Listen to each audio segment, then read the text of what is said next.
Welcome back, everyone. Oz here, and today I've got some r/OhNoConsequences. As per usual, I'll be reading you the post, giving you my opinions, and I hope you do the same down in the comments below. And without further ado, let's jump right into it.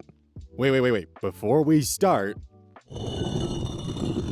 does this interest you? This distinguished gentleman is now live on Makeshift.com for a grand total of $30.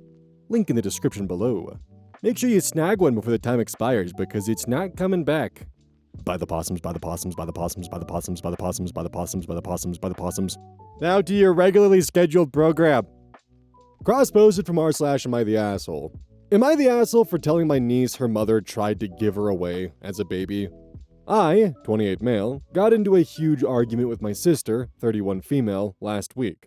The argument had been simmering for a long time as tension between us has been high for years. When I was 17, my sister had an accidental pregnancy, and when she told her boyfriend he left her, due to our religious family, she kept the baby. But once her daughter was born, she panicked. She didn't want to go through with the legal troubles of adoption, so she asked that me and our mother took care of her kid. There was no legal custody, but it was an agreement made within the family.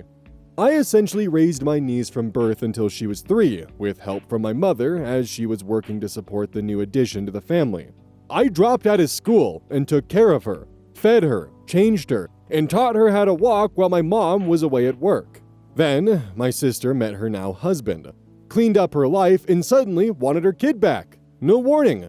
She moves back to home, says thanks, and starts being a mother. My niece is now 11 and doesn't remember all I and her grandmother did. It's been a family agreement to forget this all happened until the argument.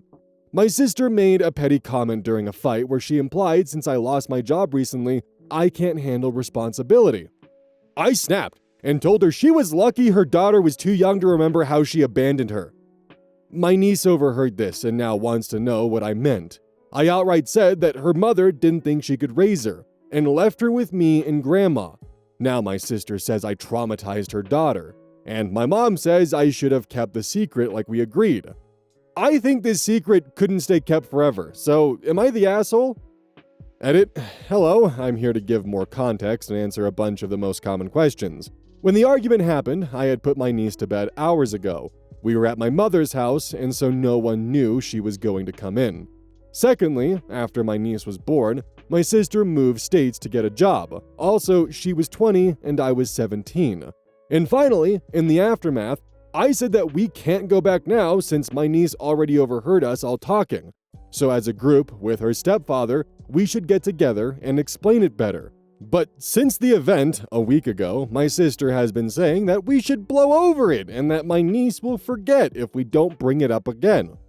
I'm frustrated at this, and at how she's now slating me alongside my mother. My mother believes I'm in the wrong for arguing with my sister in the first place, whereas I say she has no right to criticize me for losing my job when I lost my education to caring for her child. I'm trying to get in contact with my niece's stepfather to ask him for his opinion. Edit 2. Yes, I was asked by my mom to drop out of school, and I did so. I didn't go to college later. I had no intention of hurting my niece, but she had already overheard what was said, so I felt that keeping it from her now would just cause her confusion. I'm now trying to backpedal the best I can with the family's assistance to be able to properly explain the situation to her. But my sister and my mother both want to just pretend this never happened and hope my niece forgets as she grows up. She's 11. She's not gonna forget this. Edit 3. I'm starting to wish I was clearer from the beginning. I said I was 17 when my sister had the accidental pregnancy. I meant that I was 17 when the baby was born. Just because you managed to forget why your brother's a high school dropout doesn't mean that your daughter's gonna forget that she overheard the fact that you abandoned her. Because all things considered, she did, and just conveniently swooped back in before she gained consciousness or the ability to keep memories and once all the difficult infancy days were over. After her brother had sacrificed his entire future for your daughter. And what did you do? Instead of being thankful for the fact that he went along with his mother's request for him to drop out of high school, you then turned that on him when he lost his job and told him he doesn't know how to take responsibility, and now you're shocked that he snapped at you. It is outright bullshit that OP had to sacrifice his future for his niece. and receives no credit or praise for that, and instead is taught like, well, we should all forget it and act like that your sister has always been the perfect mom for her daughter. Even if she tells you that you're irresponsible because you lost your job because, oh, wait a minute, yeah, you weren't able to obtain competitive qualifications because of her and her inability to actually be responsible.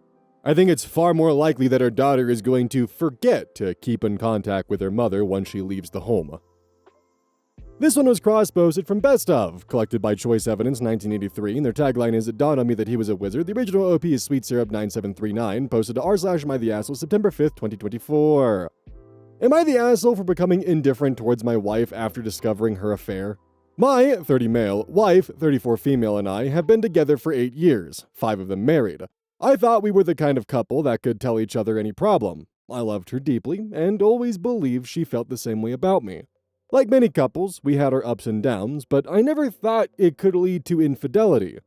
4 months ago, I started noticing changes in her behavior. She was more distant, always glued to the phone and avoiding our conversations. You know, the typical thing about a cheating person. Well, one day, I came across a message on her phone that confirmed what I feared the most. She was seeing someone else. It was like a punch in the stomach. I felt anger, sadness, and an overwhelming sense of betrayal. But instead of confronting her right away, I decided to wait. My main reason was to protect myself in a possible divorce. If I was going to face this situation, I wanted to have solid evidence. So I spent the next 2 months gathering messages, photos, and anything else I could use if things got legally difficult. During those 2 months, I pretended normality while the pain piled up. I watched her act like everything was fine, and with each passing day, my feelings for her faded. The love I once felt was replaced by indifference. If anyone says that love for someone doesn't go away, well, it's not entirely true. When I finally gathered all the evidence, I confronted her. I showed her everything I knew. And although she tried to deny it at first, she finally admitted that she had been having an affair. She said it was a mistake, that she still loved me, and that she wanted to work things out. But by then, I didn't feel anything anymore. I didn't scream, I didn't cry, I didn't even get angry. I simply told her that it was okay, that we could get a divorce, and that we could each move on with our lives. My lack of emotion baffled her. She said my indifference was cold and cruel, and that if I had truly loved her, I should have fought to save our marriage, which was ironic coming from her. But the truth was that I did love her very much. Only after 2 months of living with the betrayal in silence, I just didn't care. Am I the asshole for becoming indifferent towards my wife after discovering her affair? Relevant comments. Commenter 1. Not the asshole, and remember this. The only reason she's sorry is because she got caught. Commenter 2. Not the asshole. The indifference you're feeling is probably a defense mechanism. Don't be surprised if you have a lot of different emotions. Good luck, OP. Commenter 3. Not the asshole. You're not the asshole for becoming emotionally detached after discovering your wife's affair. Your feelings are a natural response to a profound betrayal of trust. While your wife may have hoped for a different reaction, you're not obligated to fight for a relationship that she damaged through infidelity. Your decision to protect yourself legally was prudent. Moving forward, focus on healing and what's best for you. Consider seeking counseling to process your emotions and the end of your marriage in a healthy way. Update, September 16th, 2024, 11 days later. Wow, honestly, I didn't expect the number of messages I've received in the last few hours. I apologize for not responding to the comments, but rest assured, I am reading them. My inbox is filled with hundreds of replies, and I'm truly surprised by the amount of support and the number of people who took the time to share their experiences and opinions. At first, I felt overwhelmed reading so many stories from people who have gone through similar situations, some even worse. I never imagined that so many people could relate to what I'm going through. I guess it's eye-opening to see that infidelity is more common than I thought, and yes, there were also comments that made me question if I disconnected emotionally too quickly, but after reflecting, I believe I did what I needed to do to protect myself. Some people told me I should have tried to save the marriage, but the truth is, I don't think I could have. The betrayal felt like a wall that went up between us, and once I saw everything clearly, there was no way to go back to what we had.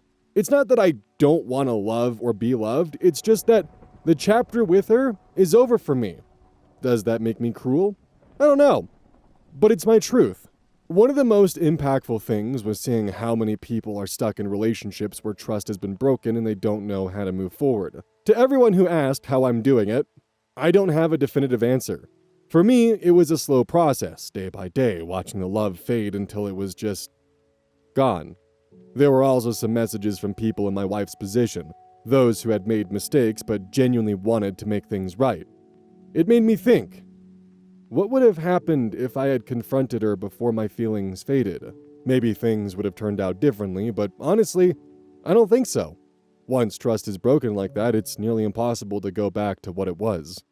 Anyway, I wanted to thank everyone who shared their words, whether they were supportive or critical.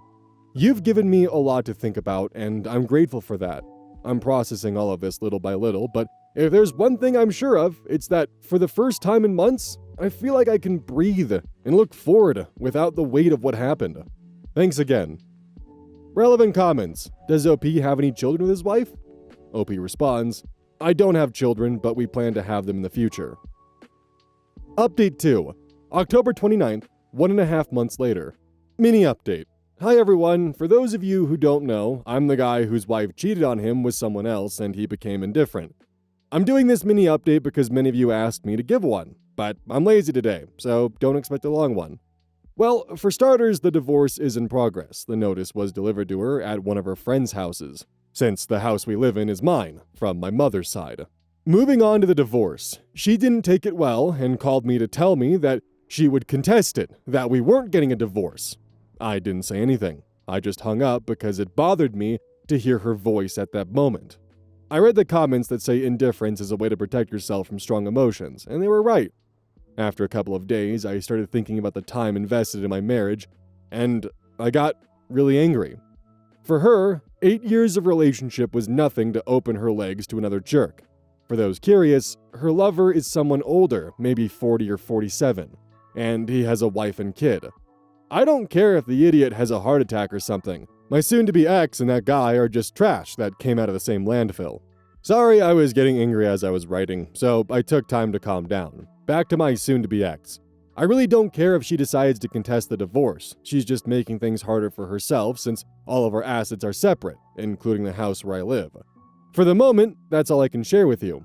Thanks for your advice, and to all of you who commented that I should work things out with her, screw you! You don't decide for others, you just show that you have problems. I'd rather divorce 1,000 times and stay with a traitor who has no morals. Top comments. Commenter 1. Tell the wife of her lover. Not the asshole still. Good luck on your divorce. She's a cheating POS. Commenter 2. Not the asshole. Indifference is the ultimate power move. She's made her choice, and now you've made yours, with a coolness that probably stings more than any argument would. Contesting a divorce from a house she doesn't own? That's next level denial right there. Keep calm and let her handle the consequences of her own choices. Oh no, consequences! I kind of wonder if the person who cross-posted this just searched best stuff for consequences and then found it that way. I really do wonder how well her contesting the divorce will go with him supposedly collecting ample evidence of her cheating on him. And in case you're wondering, contesting a divorce doesn't mean that you're saying, no, we're not getting divorced. It means you're contesting the grounds on which the divorce will occur on. So things like the way that assets are divided or the reasons for the divorce, stuff like that. So I'm wondering if she's contesting the divorce because he filed it on grounds of her cheating, so she's going to be like, no, I didn't cheat. And anyways, I deserve part of the value of the equity of the house or something like that. And that's what I'm wondering if she's trying to do right now. Cross-posted from r/Am I the Asshole? Am I the asshole for keeping no contact with my sister after her husband, my ex, died? When I, 22 female, was 14, I started dating Jace, who was 15 at the time. We were together for 3 years. We'd known each other for years, and I always had the biggest crush on him. My sister, Lauren, 23 female now, knew. She was one of my best friends, and I thought we'd told each other everything. But Lauren and Jace were cheating behind my back, and Lauren got pregnant.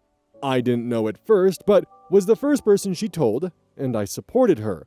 It was only after she told our parents and they pushed her to say who the father was that she confessed. I broke up with Jace, who didn't care. He was done with me and wanted Lauren anyway. While Lauren kept begging me to forgive her for hurting me and begging me to still be close to her, I refused, and when Lauren moved in with Jace and his family, it was a relief. My parents attempted to force forgiveness on me. They took me to a church therapist, and they had a number of talks with me about Lauren being my sister for life and Jace being just a high school boyfriend. See, again, therapy being weaponized as a tool for conformity, and in this case, it's also a church therapist, so my guess would be is there'll be some biases involved in terms of supporting the family. All it did was push me away from my parents, and when I turned 18, I moved in with my grandma. I had very low contact with my parents and no contact with Lauren and Jace. They got married just before the baby was born, and I ignored the invite. I ignored when they had their first and then second kid. Lauren made several attempts to speak to me and apologize more, but I ignored them, and I told extended family that I wasn't going to change my mind. Some were quick to say I was a silly child and I'd regret throwing my sister away. Others said I was so young, and we both were, and still hurting people's feelings when you're young happens, and why couldn't I hate Jace and forgive Lauren? My grandma always said nobody was making it better by pushing. Grandma stood by me through all of this. When Lauren asked her to help pull off a surprise reunion so she could speak to me, Grandma turned it down. She told Lauren she wasn't coming to the house as long as I lived there, and she told her she would not help her trick me or anything crazy like that. Some of the wider family, my parents included, are mad at Grandma, but she said if Lauren can have her mistakes forgiven by everyone else and be allowed to feel and do what she wants, then I should be given the same grace. But it was argued always that the difference was I was ending a relationship for good, while Lauren made a single mistake. Last month, Jace died suddenly. I don't know what happened exactly, but Grandma got the call about it. Then, more calls came and asked me to finally move on and speak to Lauren and support her as a sister should. I didn't. I didn't go to the funeral, and neither did Grandma, actually. She said even if she had wanted to, she knew the time would be spent trying to browbeat her into forcing me to reconcile with Lauren, and a funeral is not the place for that. So she was removing herself from that. Grandma has been getting shit from so many people in the family who think I should have let go of the no contact now that Jace is dead. Since I never answered to any family members who think I need to forgive Lauren, they go through her. I hate that she deals with it, but she doesn't block them because she wants to see just how far they'll go with her. She said they're helping her trim her will, which I find funny, and I love Grandma's humor. But I feel awful that she's getting the abuse the rest of the family can't give me. It made me want to ask if I'm the asshole for keeping the no contact going with Lauren, and if people outside my family think I'm a monster. I have the support of friends and also some family. It's just, I know we were really young when all this happened. I know once Jace cheated with Lauren, he would have done it with anyone. So I know it's not like we'd have lasted like I imagined, but Lauren doing it to me just makes it worse because I loved and I trusted and was there for her. So she betrayed me and even leaned on me when their cheating led to a pregnancy. Ever since I found out, I wish she wasn't my sister. I could never see even a civil relationship for us in the future, but I'm aware that it might make people think I'm the asshole, and not her, especially now that Jace has died. So, am I the asshole? I have no idea how I would personally even react to a betrayal like this, of having a family member, essentially sleep with your significant other, and you having to now deal with that. And on top of that, now having to deal with the entire family siding with them over you and pretty much telling you that you need to be the bigger person. But Lauren found out there's consequences to her actions. She knew that Jace was OP's love interest, and they were dating, and she slept with him. Then she used OP for moral support during her pregnancy and didn't tell her the fact that, hey, this pregnancy was a result of me sleeping with your boyfriend. Like, it's just a stack of betrayal upon betrayal, and I don't blame OP for feeling like they can't just forgive their sister for all of that. And Lauren needs to realize that her actions, as an 18-year-old by the way, have consequences. And the reason why I say 18 is because OP and Lauren are a year apart. OP is 22 at the time of writing this, and Lauren is 23.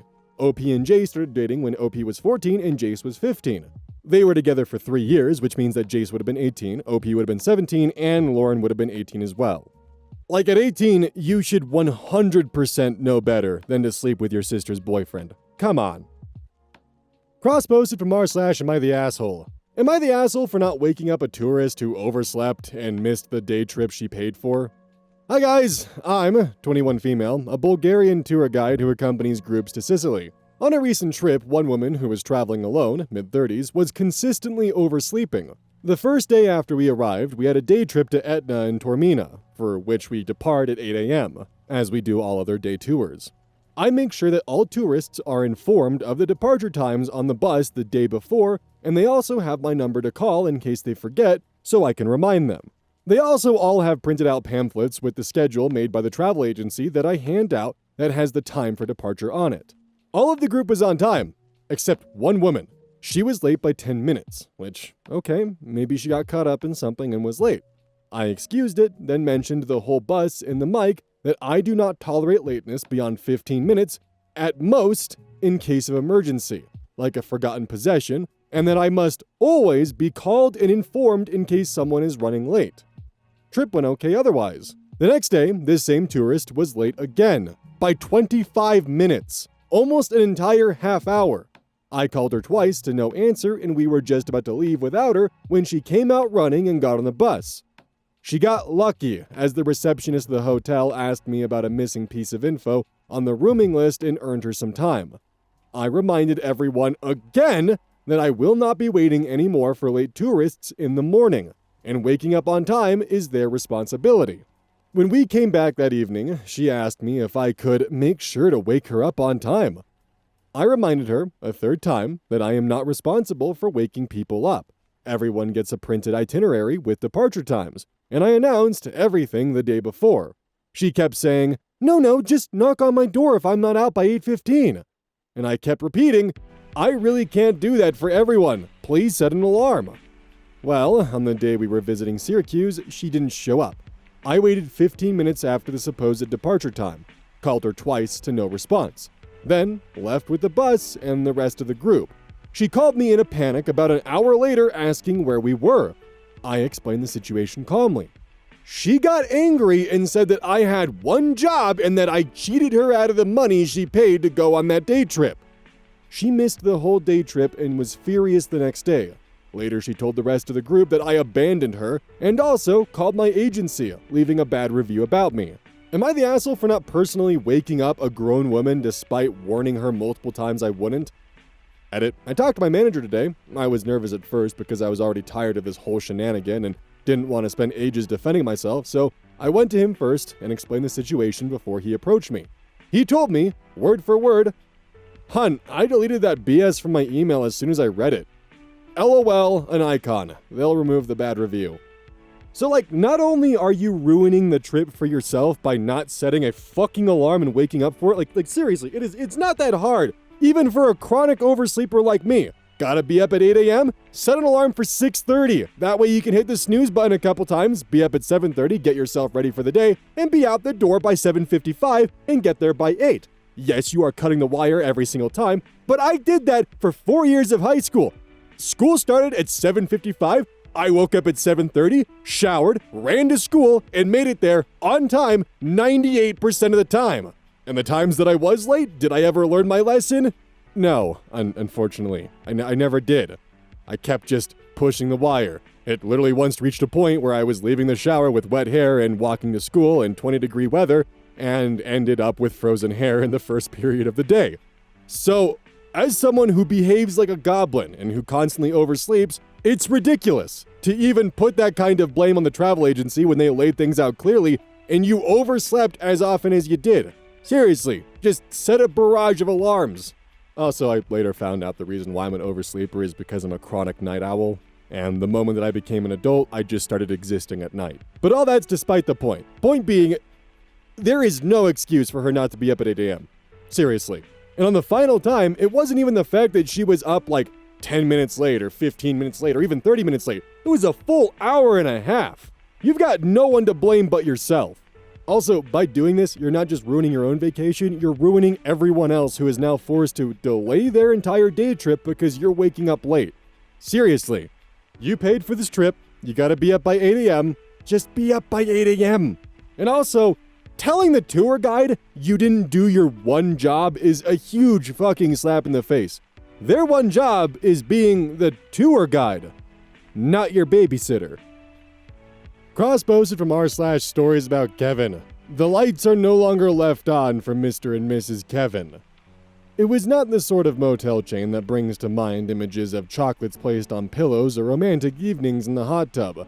Indeed, its signature decor can be seen in the background of certain low-budget rap videos and, I'm told, the occasional porn. However, Mr. and Mrs. Kevin made it their monthly romantic getaway. In fact, due to a generous corporate policy that directed managers to provide an extra night free of charge to soothe any complaining guests, for a period lasting a year or more, they succeeded in stretching their monthly getaway to 2 nights. Among the complaints that won them an extra night, the room was full of bugs after they left the door open all evening. The toilet stopped flushing after they emptied their ashtray into it. The manager eventually received permission from corporate to cap the number of free nights a guest could be eligible for. The Kevins were the only guests ever to reach this lifetime cap at our motel. Their shock over no longer having 1 free night a month did not end their regular getaway, however. That was achieved after an incident involving copious amounts of vomit. Mr. and Mrs. Kevin were informed that they were now on the no rent list. Apparently, this monthly stay was important to their marriage because a few months later, the manager received a call from Mrs. Kevin's divorce attorney. What vital information did he need? He wanted to confirm that Mr. Kevin was responsible for both Kevins being banned from the motel. Yes, this was apparently part of the divorce proceedings. The manager explained that he considered each of them equally responsible, which was not the answer the attorney expected or wanted. Not long after, Miss Kevin called the front desk. "You have me banned under the name Jane Kevin," she announced. "But..." And here, she could not hide her pleasure at her own cleverness. "That's not my name anymore. I got divorced, and now my name is Jane Kelly." The front desk employee, trying to hide their laughter, said, "Okay, we'll make sure to ban you under the name Jane Kelly too." A gasp of dismay, and the line went dead. I love the logic of calling a motel that you've previously been banned for to brag to them that you found a workaround for their system of, "Well, you have Jane Kevin banned, but what about the name Jane Kelly, because that's my name now." "Well, thanks for letting me know to update the ban registry then." Like, come on, if you just said nothing, you might have actually been able to get away with it. What were you thinking? Cross-posted from r/am I the asshole. Am I the asshole for asking my mother-in-law to leave our wedding because her perfume was bothering me? I just got married to the love of my life. I've usually gotten on pretty well with my in-laws. Usually, my mother-in-law doesn't wear perfume, or at least not any that I've been able to notice. My wife had her mother be her matron of honor, so she was standing with us up front. It was a small area, and with her right next to my wife, I was able to smell her perfume. Shortly after the ceremony started, I started to get watery eyes and sniffles. Our ceremony was supposed to only last 20 minutes max, so I thought I would just push through unless it got worse. It didn't get worse until after the ceremony when my mother-in-law hugged me. Itchy eyes, itchy throat, and headache got added to the mix. My wife asked if I was all right, and I told her I think her mother's perfume was getting to me. We had someone go get some allergy medication. I took one, but it didn't do a whole lot, and I started to feel out of it. Get to the reception, and we start to do our photos, and I couldn't do group photos with my mother-in-law in them. I told my wife we needed to figure something out because my symptoms weren't letting up, and I didn't want to be out of it from taking more meds for our reception or have to leave our own reception. My wife asked her mom to keep some distance between us to try and make it easier for me. It didn't really. That perfume followed her like a damn cloud. Then, my wife asked her mom to try and wash wherever she dabbed her perfume, but mother-in-law said she hadn't dabbed it on. She spritzed herself, so it was on her dress too. At that point, they said they were out of ideas and there wasn't anything we could do. I said there was one more thing and suggested that maybe mother-in-law leave to change her dress and then come back, or even just go to a nearby thrift store or something and get any kind of clothes. I'd even pay for them. I asked my mother-in-law to either please do that or to leave, and we'd visit later with cake because it was getting to the point that I would have to leave. My wife and mother-in-law objected to this because my wife wanted her mom there the whole time. I understand the day was big for my wife, and she wanted her mother there, and I wanted her there too, but I wasn't able to enjoy my own wedding. I wound up sitting outside with some of my family and groomsmen. I started to feel better when I did.